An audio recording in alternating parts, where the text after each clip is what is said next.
Welcome, guys, to the Future of Impact, a show where we create solutions and build a world where missions, metrics, and incentives align to actually get problems solved. We are on a mission to find innovative ways to accelerate change and make impact in industry. But we can't do it without the right metrics, and we definitely can't do it alone. This is not a job for one or even a few. We all stand to succeed by working together. We are the future of impact. I'm your host, Jess Merrill. Let's get started. Our guest today is Brit Liggett, founder of Show the Good. Hello, everybody.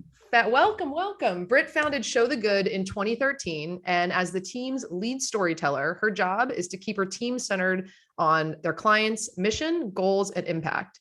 At various points in her 16-year career as a social good producer, she has tackled every aspect of production, from cinematography and editing to animation and design. She has helped tell the story of nonprofits, government agencies, and social ventures, both large and small, across 5 continents. Her films have traveled the world and garnered awards for impact in editing. She has a BFA in television and broadcast journalism with an emphasis in documentary production from the Dodge College of Film and Media Arts at Chapman University in California. Brit started the company while living in Brooklyn, New York, and now resides with her family in the beautiful mountains of Utah. Show the Good is not just Brit's daily job, but her passion project. She shaped the Show the Good community as a force for good, helping their clients effectively tell their story so they can continue to make the world a better place. What an intro. What a badass. Welcome, Brit. So excited to have you here. Thank you. I'm so excited to be here. Thanks for having me. Of course. I love that, when the universe brings people to me, and this was definitely a kismet introduction by Maddie, who is is watching right now. So thank you, Maddie, for bringing Brit into my, pun intended, universe. I would love, as we kind of start off, every one of these shows, to hear your story, your path to your why, and kind of like how you landed where you're at today with Show the Good. Sure. Well, I always say that, I am who I am because I come from a long line of very strong women. One of them is on the call. My mom's here. She's amazing. And she's amazing. And all of the women in her family have been amazing. And she ran a nonprofit when I was a kid, a camp for kids with type 1 diabetes. And so I grew up as the daughter of a nonprofit executive, and that's what she's done my whole life. And so I saw, how really dedicated people could make a big difference in other people's lives, and have fun while they're doing it. My whole childhood, like I was at a summer camp, where kids were learning how to manage diabetes. And there were all these amazing people there that were working there and volunteering. And so I really grew up with this sense of nonprofits being great places. And then another amazing woman in my life was my grandmother. And she was actually a professional storyteller. My paternal grandmother, that was her job. She traveled around the world and told stories. And she collected stories from different cultures. And she was this magical lady. And so I grew up with her telling me stories, these really beautiful stories. And she would, I would watch her do presentations to events and stuff. She would go and talk to big groups of people and tell them stories from the Ukraine about, these beautiful folk tales. And they would have these beautiful meanings at the end. So as a child, I sort of saw these two places that I now exist in, from birth, basically. And so from there, I always say that I'm a storyteller first, and that film and design is the medium that I work in, but the medium isn't the message. It's just what I use to get the message out. When I was a kid, I thought I'd be a writer. I won a writing contest in elementary school and had one of my stories published in a textbook when I was in 6th grade. My mom would remember better what year that was. But anyway, so I was definitely going to be a writer until I got to high school. And I was asked my junior year, I was in art class, and somebody came into the room and was like, hey, our host for the TV show, because my high school had a TV show, is out sick today. And we need somebody to go on camera. And I was like, I'll do it. Great. Let me see what this is about. And that was the beginning of all of my films. That program was run by Mr. Cusick, who is like, who was an English teacher, but also ran the TV program. And Mr. Cusick was like hugely impactful in my life. And he really pushed me. He was like, you're really good at this. You're good at filming. You're good at telling stories. Like he was like, you're good on camera. I don't do that anymore, except for right now, because you asked me to. But so I went to film school at Chapman University in Southern California. And while I was there, I thought I was going to do like the news. And then when I got in touch with documentary filmmaking, I just fell in love. The person who made this documentary, and he's actually a narrative filmmaker, and he said the difference between narrative and documentary is in narrative film, you're trying to take a story and make it feel like real life. In documentary, you're taking real life and turning it into a story. And I just love that process of like looking at life and figuring out like where the folk tale in the moment I'm in exists. That's like how I got to be a storyteller. And I guess the career part, I don't know. It's I left college and I went to New York and I got a job as a video producer, like before that was a thing. And I made a video a week for 2 years before the recession. Then the recession happened and I became a freelance video producer. And after that, I was like looking for more purpose, really. And the Clinton Global Initiative had a position open as a multimedia manager. And so I went to work there for 2 years and managed all of their multimedia, telling stories of people around the world, and realized that there was a niche there. There was like an opening in this production space for somebody who had my experience in nonprofits. Because before I was there, I was actually doing a lot of social good storytelling for nonprofits and environmental magazines and as a freelance person. And so I came to CGI with this like understanding of the nonprofit space. And then I was like, you know what? I think this is a thing that needs to happen. Like there needs to be a production company out there that understands social good organizations who aren't trying to sell something, but are trying to engender, a feeling of connection to their mission. And so that's why I started Show the Good. And it's been 9 years and it's been great. That's awesome. It's funny, I'm laughing because when you and I were speaking like prior to this and I was saying, oh, I love when people share their story because it's never like a straight line to where you go. And I'm like, actually, yours is pretty straight. It's pretty like I grew up with, a mom and nonprofit, a grandma that was an amazing storyteller. And then I went to school for it. And now I'm crushing it in exactly what I've always wanted to do, which I love. I'm also smiling and I'm sure my mom and grandmother are about the alignment in just our stories that I wasn't aware of until you were just sharing, the very personal aspect of growing up. My grandmother is also magical and she's also wonderful. Oh, I'm getting a little emotional. I was talking to her this morning. She's also a wonderful storyteller. And I just think it's such a special thing, like as an aside to like have that, just what you're saying, the multi-generational impact and culture of storytelling, like that awareness to, in your case, the fact that your grandmother was a professional storyteller, you didn't have to extract it out of her. But we've been talking a lot lately about like with your parents and grandparents and just people in general, like from, as young as you can think to like ask about them and who they are and like, and understand through story, your, heritage and the legacy is just such a special, experience. And I'm very blessed and grateful to have that in my family, stemming from my grandmother and then my mom. So that's really cool that and also so interesting, like that your grandmother, I didn't know that was I can't fathom that would have been a role when your grandmother was our age. So well, interesting. She was like, here's a thing that I can do. She was she had an advanced degree. I forget what it was. My grandfather was a psychologist and he traveled around the world as a professor. And so she just started collecting stories and then that became what she did. And my mom told stories too. I would see her at galas and events talking about like the purpose of the work that they were doing at their nonprofit. And so she was an amazing storyteller and really showed me what a good nonprofit executive speech looks like. I love it. I'm also so curious about like,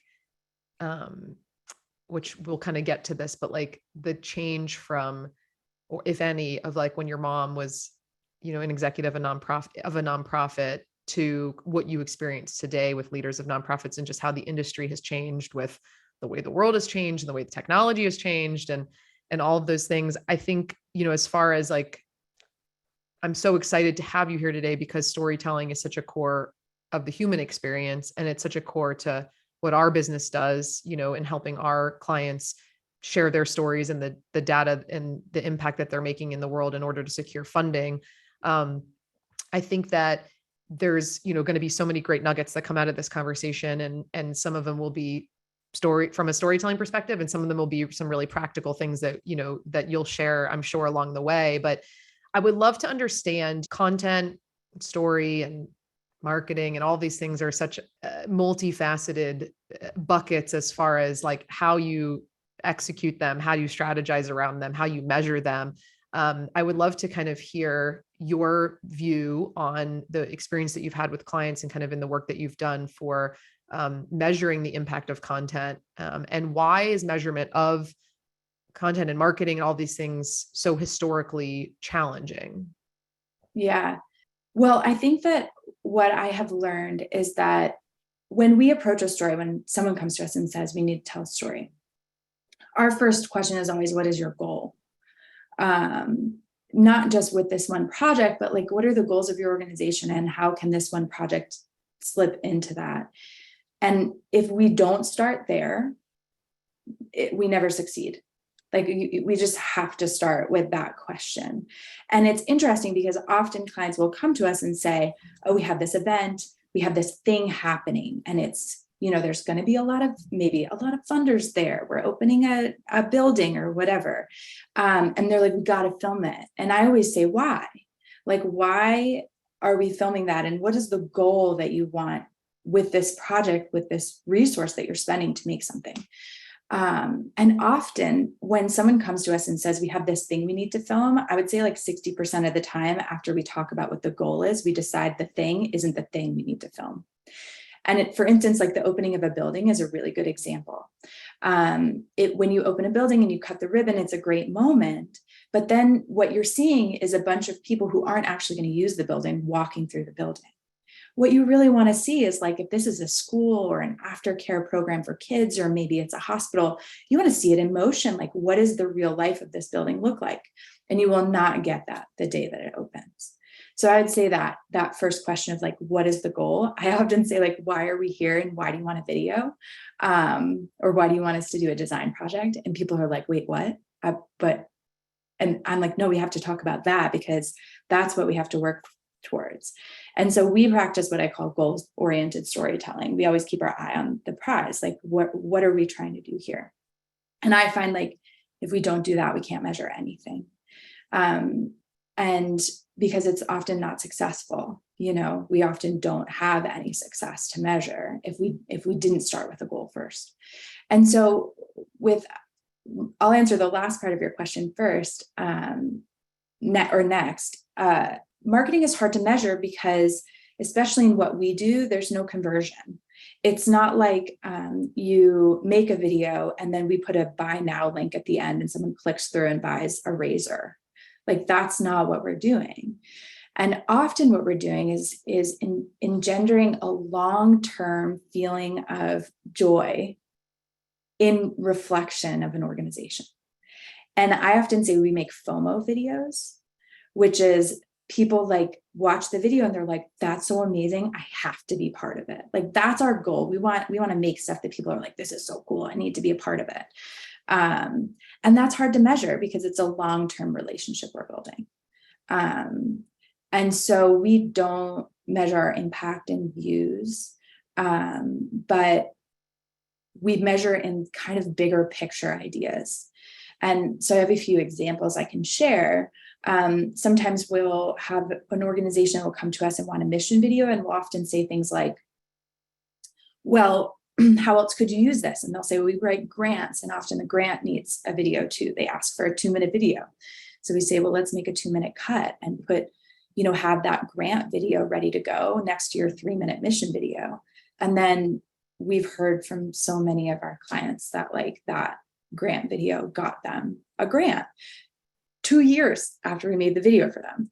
So it's like, you can't measure the impact of it right away, which is, I think, how this, like, our culture is right now. Like, we want to know right now, how good is it going to do? Like, who's going to want to be my partner after I launch this piece?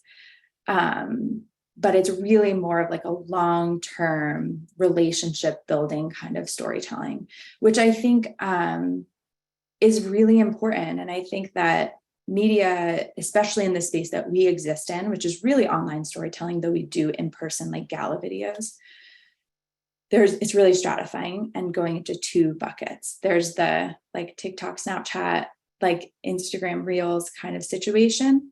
And then there's what we do, which is this more in-depth, long-term relationship building storytelling.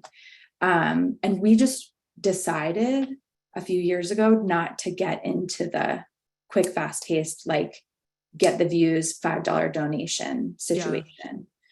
Yeah. We look more at that big picture. It's so interesting because I'm curious, and it kind of brings back to that question about like the difference between your experience, your mom's experience being an executive, versus like what you experience with your clients today. But we talk about, I mean, obviously the whole like name and brand of our company is about relationships and the 1 degree of separation between humans and the impact that we make in the world. It's in a world, we find it very challenging. And I'm sure Meg and the team can jump in and agree to keep, especially in an industry that is, often views themselves and is viewed as resource scarce, to keep people focused on the longer term, relationship building. That, I love that like FOMO video of kind of like, how do you, create a yearning for people to be wanting to feel connected to your organization and wanting to like do that, again, take that effort to build the relationships over time. How challenging is it in a world of TikTok videos and 3-second attention spans and, running from one thing to the next and Zoom and all that, to keep clients focused on that, right? Like I imagine it has to be a struggle, and we face this all the time with grants. Like, can you guys get us money? Like, how quick can you get us money? And I'm like, not with grants. Like that's not what they're used. That's not what they're for. We can get you significant amounts of money over longer periods of time by combining the power of narrative, data, and relationships. But like, I imagine that's a struggle that you guys, or challenge that you guys face when you first start working with clients. And how do you get over that hump? Weirdly, it's not like, I think people come to us because they already want the long term. I think we've set ourselves up in a place that like, that's kind of where we exist. And I would say the challenge is sometimes a client will want a piece that we're making that is this like really beautiful in-depth 3-minute to 5-minute to 10-minute film about their work. They'll then want like a 30-second cut that has the same impact for social. And you just can't make that. Like, we can't make that. We can make a 30-second cut that feels good and we can put it online, but it won't have the same impact as that larger story.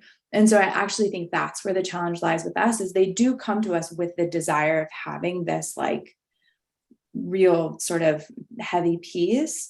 But then sometimes they want to like break off a piece of it and have it have the same potency.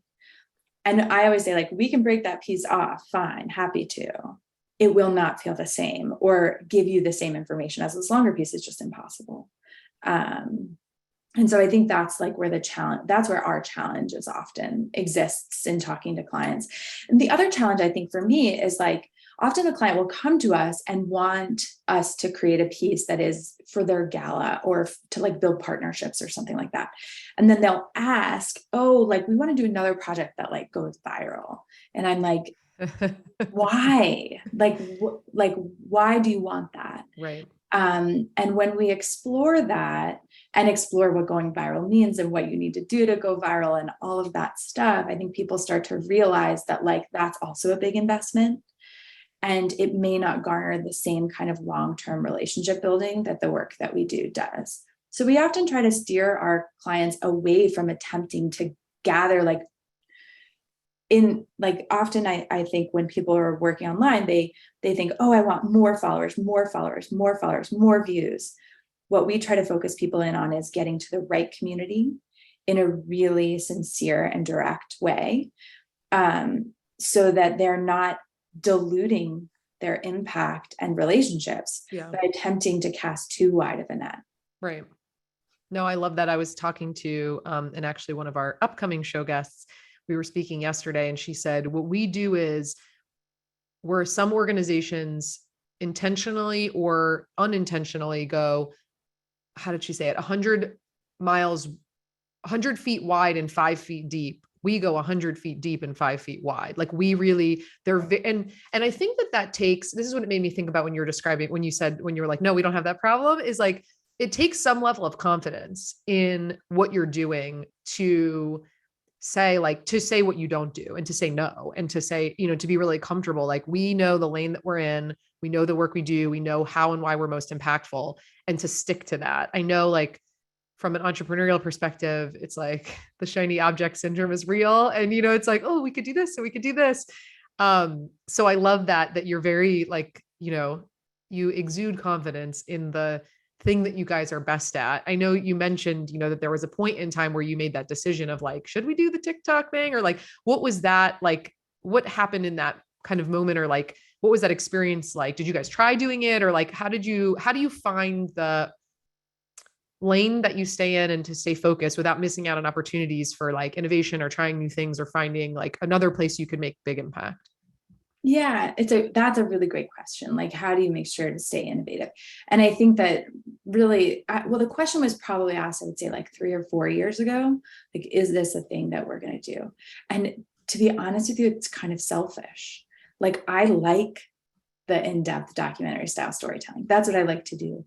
And so in a way it was selfish. It was like, what do I like to do? I run this business. Like, I get to decide like what it's all about and what I spend my time doing, which is a real privilege. I know that for sure. Yeah. And so I think that really, if I'm being honest, was like the main driver. But I think the second thing was like, I'm not 22.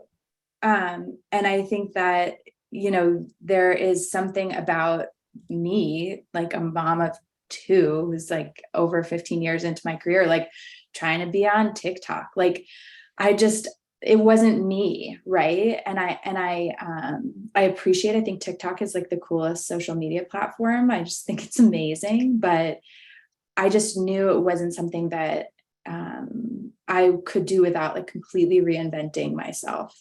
And so I decided not to do that. Yeah. And people do come to us and ask for that kind of work. And we just direct them elsewhere and just say like, it's not our expertise. And I think that what has been really cool is it has proven that, as of now, we made the right decision. The work that we're doing is helping our clients raise a lot of money and get new supporters and educate their communities in ways that they haven't before. And so I think it's been the right decision so far, but I don't know, maybe not 5 years. I was laughing. No, I'm laughing because I noticed that Mike, your husband, Maddie introduced me to Mike, who introduced me to you. So thank you all for that, because this is awesome. I was laughing because we work together on some projects, and we have been, talking about TikTok and how to be on that. Cause I think from a brand perspective, it is important, right? If you're looking to like innovate and reach a younger audience and stay relevant. And I was laughing because most of us, when we're talking about it, are our demographic. And then we have 1 or 2 like Gen Zers on the call. And every time we bring something up, they just like shake their heads at us like, guys, no, like, please don't. And so it's like, it is interesting, like that idea of like, staying true to who you are and what you know, because it's important to be in new places. But like, if you can't be there authentically, then I think it's I think it's best to not even be there at all. Which is a challenge. Like, how do you, how to balance that?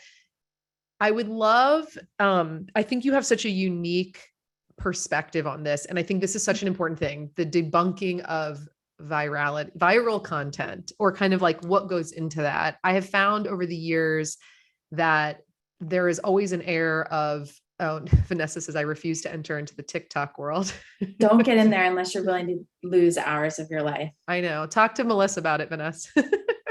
I think that sometimes you can have this idea of like I don't know what the word is, but like the allure of, or kind of the like, someone was so lucky that something went viral, or the control or lack of control over making something viral. But I would love, from your perspective of your experience with that, you said, like, do you have the resources? You alluded to a couple of very specific things about content going viral that it would be, I think, really beneficial for people to hear you touch on, because I know a lot of anybody who's in, somehow involved with the marketing of a brand, whether it's nonprofit or for-profit or anything, is always seeking that. And does it work, and how does it work? And why is it, like what you're saying, sometimes not even the right move?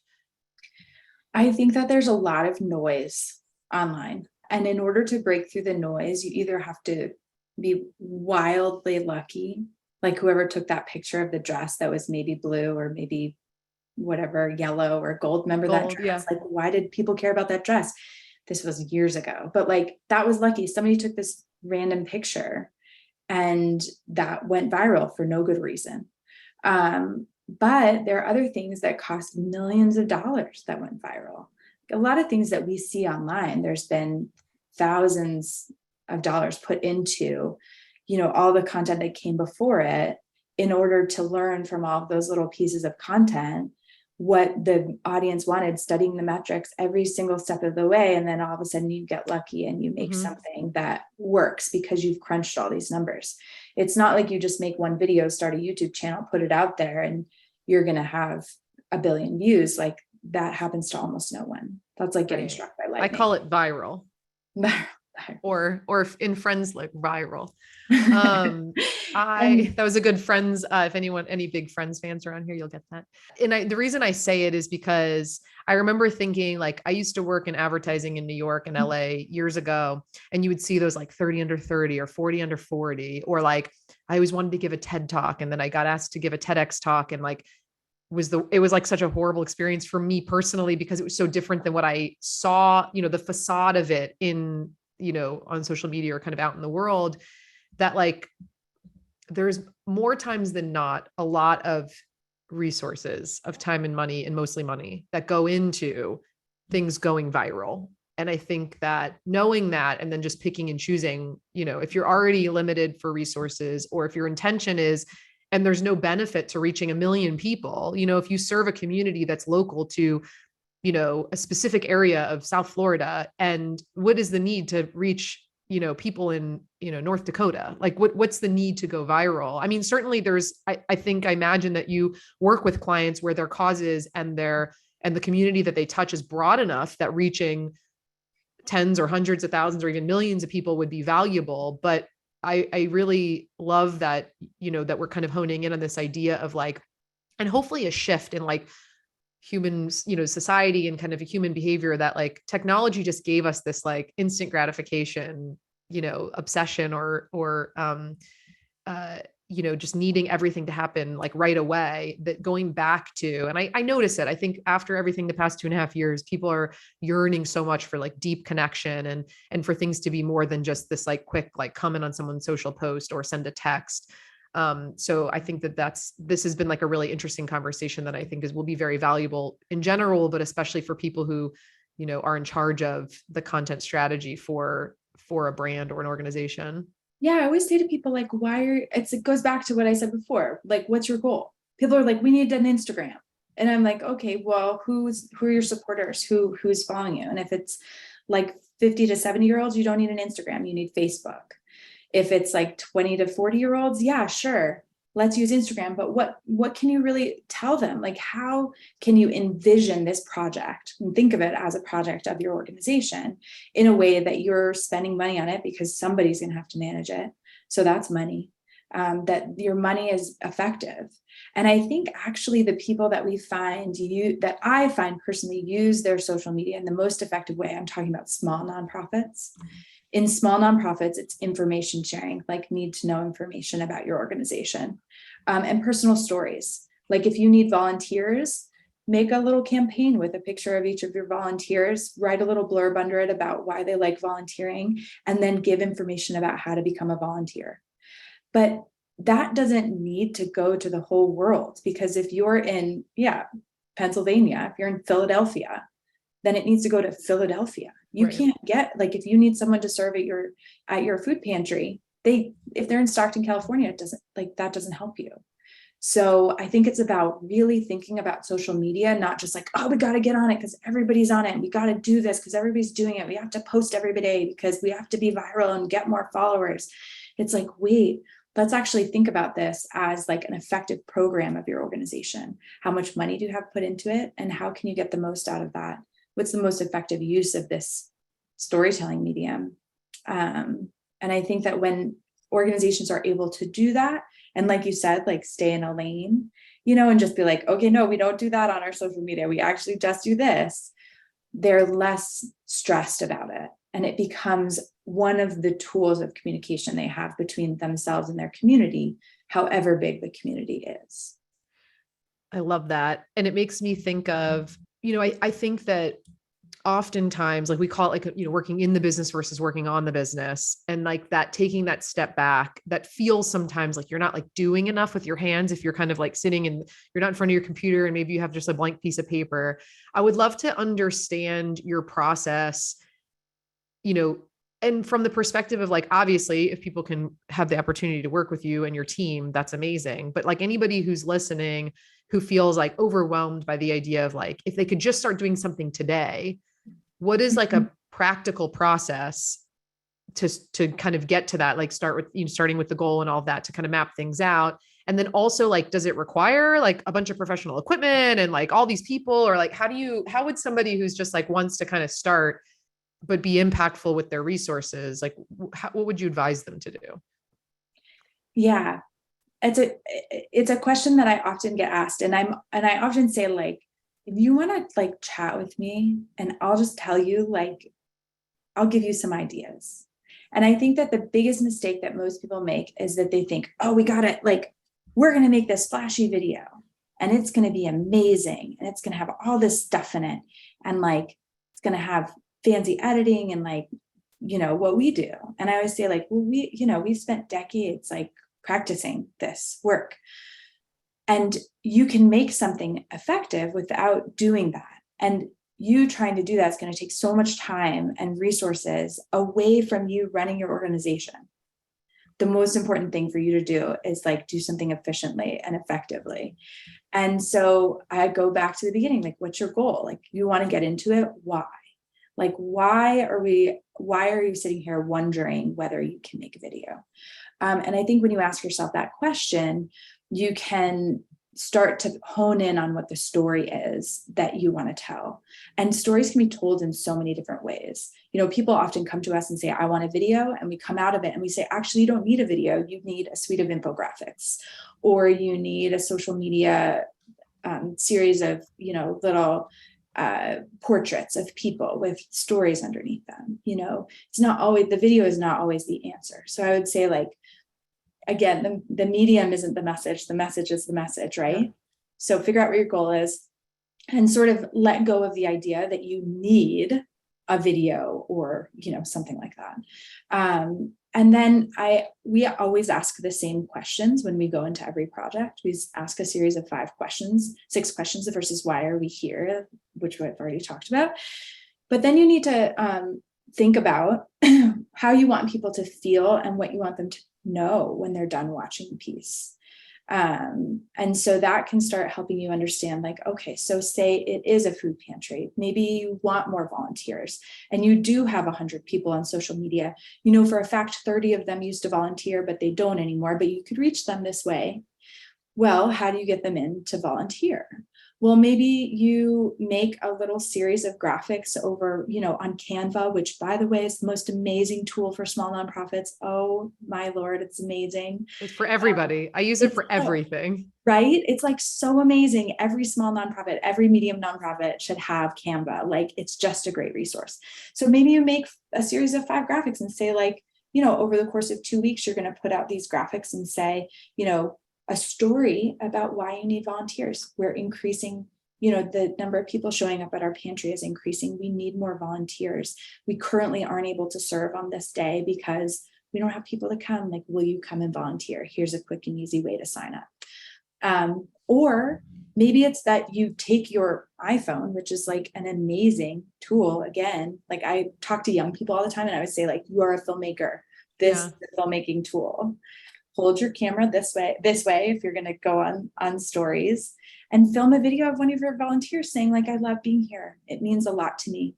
And, I have a great time. I feel fulfilled by giving back to this organization, and post it on your Instagram, and say, we need more volunteers like Susan. Come be with us. And sometimes, like that, just that, a really simple thing can be as effective as, a larger, more, messy project for an organization to try to do in-house. I often steer people away from, like, don't try to make a big wild video by yourself, it will be a huge headache. We do the same thing. We're like, don't try to do grants by yourself. It's a huge headache. Because I think that often it's like, again, they see it being done by other organizations. They know that they kind of feel like it's like they should themselves, like that, oh, I should be doing this, that, grants or, big, stories for galas or this or that. But when you have people who've dedicated their lives to learning and, becoming experts in these things, to think that you can kind of jump in and that it won't be a huge, undertaking that probably will end up subpar at best, is just like, it's that, work smarter, not harder. And I think trying to learn and become even remotely as good at somebody who's spent their entire life doing something doesn't seem like the most efficient use of resources. Well, I would also never try to do their job, right? Right. What I say this to people all the time, like, you shouldn't have to do that. That is not your job. Your job is to make the world a better place. It's to, serve kids in rural Idaho with type 1 diabetes. It's to, have an after school program in New York City that teaches kids, anything they might need to know. It's about, raising money for cystic fibrosis. Like, that is your job. My job is to be a storyteller and like, let me help you however I can. And I think when we put it in perspective like that, it makes a lot of sense. Not that like people can't be storytellers, but I can teach someone how to tell a story about their own organization. Like, really, like, in a few hours we can sit together and chat, and like, I can help you hone your dialogue, but I can't teach them how to make the kind of pieces we make. Right. Just like I couldn't run their organizations. Like, they're amazing. They're making the world better every day. And I just lean into your strengths. Yeah. So we have a question from Maddie Marr. This is a very on-brand question for him. So he said, technology has accelerated so fast in the past decade, even the past 2 years, that behavior has shifted and evolved just as quickly. You mentioned the move to auto-playing rapid-fire videos with 3-second durations, but in a macro sense. I'd love to hear how Brit thinks storytelling will evolve in the next 5 to 10 years. Yeah, so we have seen storytelling change a lot definitely in online video. Like, if we're making a piece, we always ask, where's this going to go? If we're making a piece for a gala, which we're currently working on a piece for a gala, we have a captive audience. They're standing in a room watching a screen. And they're going to stand there and watch the whole thing because they're, they're around all these other people. So it's like peer pressure. They're just going to sit there and watch. So we can tell kind of a traditional story. We can add like a hook at the beginning that doesn't get answered. We can draw the story out and then let it close in a really natural way. But we've learned from the way people watch videos online, that in the first 30 seconds of every video we make for the web, someone has to come away with that with a very baseline understanding of the goal of the project. And after that, we can then do the like longer form storytelling for the people who stay tuned in. And we've also learned from technology, like, we have to start videos with someone's face. Like, people want to start their video with their logo. Bad idea. Don't start your video with a logo or a graphic or a picture of anything other than someone's face. If you do, you will lose people. And we've seen that in the stats on the videos we make for clients. So that has really changed our storytelling and the structure of the way we tell stories, that like in those first 30 seconds, we have to tell a whole story. It's not the whole story, but it has to work on its own. And I think, which is probably difficult, I imagine, right? Yeah. Like that, it sounds simplified of like to tell the whole story in that short bit, but that's like, I always say it's the equivalent of like when somebody does a really great presentation that's like 3 slides, it's very visual.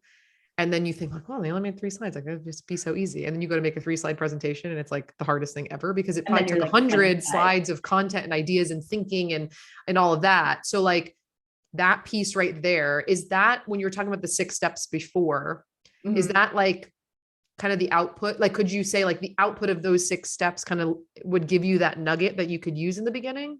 Yeah. So I talk a lot about need to know, nice to know, don't need to know information. So when we're done asking those questions we ask in the beginning, we also talk a lot about who's your community of storytellers. Those are the people who are watching the piece, who are like consuming the asset we're producing, but also the people in the piece who are telling the story in the piece. So we talk a lot about like who's listening, who's telling, this kind of stuff. And then the output, yeah, one of the things is need to know, nice to know, don't need to know. And we stratify the information that we've been given. Like, what is the essence of the work that you do? Someone needs to know this in order to understand who you are. Nice to know is kind of the weaving of that folk tale, right? It's like the next part of it. It's the, if we can tell you this, we can really pull your heartstrings and make you feel the depth of what this organization does. But if you don't know this, you won't get it at all. So we really try to get the most of that need to know information in that first 30 seconds, in order for people with their, watching habits. We do find that our videos are watched way longer than the average view duration online. I wrote down what it is. It's 5 to 10 seconds on Facebook, 3 to 10 seconds on Instagram. And apparently on YouTube, if you can get people to 50% of your video, you're doing great.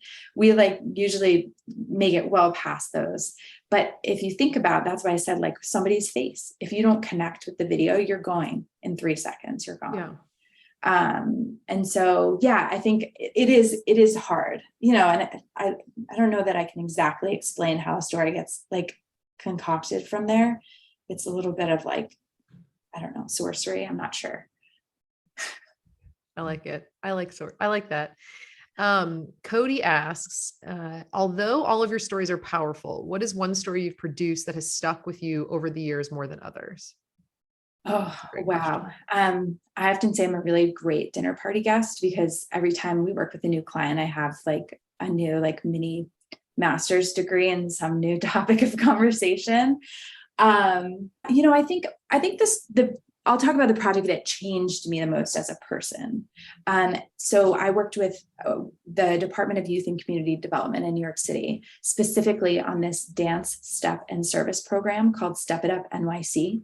We worked with them for 6 years. They didn't have the program this year, which is like heartbreaking, but we worked with them for 6 years prior to this year on this program. And it's this program where they ask dance and step teams around New York City to make a routine and do a service project that speaks to an issue they see in their community.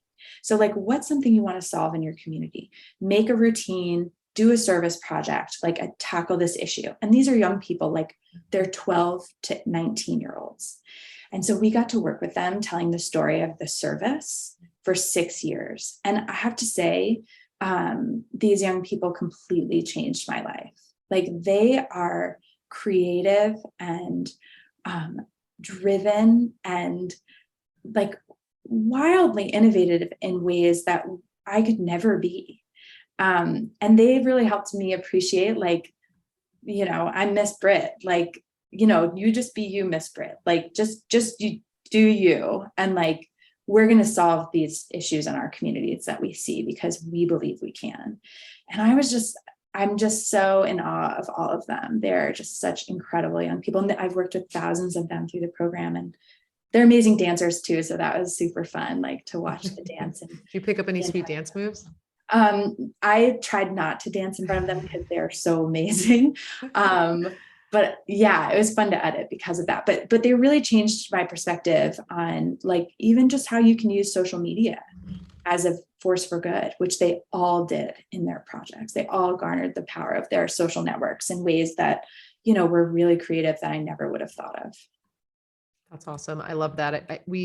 Besides the fact that, yeah, my mom just said giving them ownership, so impactful, like the idea of any community that you serve, and that, we talk about this a lot with funders, like let the community lead the need for impact and how that gets implemented. But like youth in general, I just love the youth. They're just like, listen, like they know, like the people, it's like the perception that youth is naive or they're entitled or they're whatever. It's like, no, they just haven't been like tainted by the world. And like, like they see things we don't see. They believe in things we've lost belief in. Like the harnessing in a different world.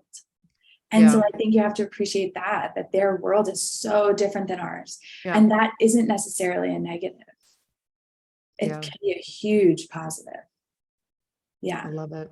I, would love to just thank you so much for your time, for the work that you're doing in the world, for sharing, so much of your personal story along with the work that you've been doing. I think, what really has kind of stood out to me through this conversation, is, one is the concept of goal-oriented storytelling, and really like starting with why are we doing this and what is the goal of, our organ, of the purpose of using story. I think like Cody said, such amazing insights on storytelling and how to prioritize the why. I think anytime in life, when you start with your why, things just tend to kind of all, the product of that is always seemingly better. I think that you gave so many just practical, amazing tips of ways that organizations can kind of organize to achieve that. And then I think the idea of, of really just sticking to what you're good at and what you love to do. I think that it was not lost on me that and I feel the same way. I think that we have choice in this world. And I think that oftentimes it's easy to just kind of like get stuck on the hamster wheel and just feel like you're going along for the ride, but to be really clear on what you're passionate about and what your why is, and then to use that as a guiding force for the work that you choose to do and the things that you choose to do in your life. I think it's such a smart thing, both as an individual and then also for people who are leading organizations, to just really stay focused. I imagine that helps a lot in the storytelling piece too, is if you try to, I love I wrote it down, that need to know, nice to know, and don't need to know is like just kind of that. I think even just thinking about that as you're in your life, and kind of the way you lead your organization is a great framework. So I just, again, can't thank you enough. This has been so much fun. If for those who are now interested and you offered so generously to like pick your brain, to best connect with you if they want to learn more about, Show the Good and the work that you guys are doing, or want to pick your brain, what is the best way for people to connect with you? Yeah, so we have a website, showthegood.com, and you can go there and see some of our projects and meet the people who help make our amazing work. And so that's probably the best place to go to learn about like our ethos and where we're coming from. We do have some portfolio pieces up on Instagram and LinkedIn and Facebook, and a little bit on Twitter, although again, prioritizing your demographic, we're talking to nonprofit executives for the most part. And so we pick our platform depending on where they are. So I guess that's the best way. So you can, send a note to hello@showthegood.com if you want to chat, or check out our stuff. We're, happy to make new friends. I always say that when I started Show the Good, I'm just, happy to make new friends. And to your point about like doing what you love to do, I know I see every day, and I am reminded every day that it's a real privilege to be able to do that. So I feel really lucky to be able to choose to do this work, because it is so fun and fulfilling. And our clients are so amazing. Like, they're just so amazing. I wish they all knew how amazing they were. Yeah. So we try to show how amazing they are. That's our job. We can share this with them, and then they can hear you call them amazing. They are amazing. I love it. I love it. No, it's so good. And that's a good reminder. Again, thank you. And to everybody who has been listening, you've been listening to The Future of Impact. To make sure that you never miss an episode, subscribe to our show in your favorite podcast player. And don't forget to follow The Future of Impact on Instagram, LinkedIn, and TikTok for bonus content and sneak peeks on next week's episodes. Thank you for listening. And until then, make impact in the world, guys. We appreciate it. And everyone have a great day. Thanks so much. Thanks, Brit.